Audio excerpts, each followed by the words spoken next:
All right, let's talk about how you can tell the difference between tornadic damage and wind gust damage. A question I got the other day, and it's a fair question because a lot of people, when they see wind damage, they jump to the conclusion that, hey, it came from a tornado. And a lot of times it does. Let's talk about what sort of damage a tornado leaves behind first.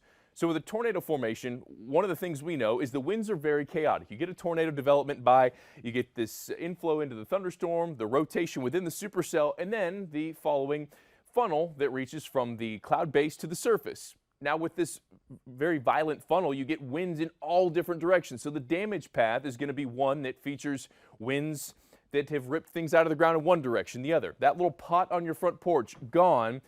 Things are just left in utter ruin. With straight line winds or a wind gust or a downburst, it's a little bit different. So our setup is the same. You still have winds going up into a thunderstorm.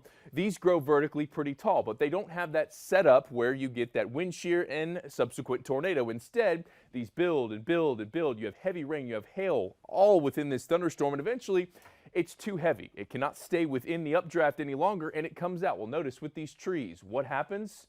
Wind fans out in the direction, and it basically flattens everything. So when you look at an overhead view of these with a downburst or straight line wind damage, you're going to have everything falling over like dominoes. Whereas with a tornado, you will see violent winds in all different directions. You'll have a tree falling this way across the street. You will have a fence fall in the other direction because you have that change in winds. With straight line winds or a downburst, everything falls in one direction. Both can be very dangerous, but that's the difference.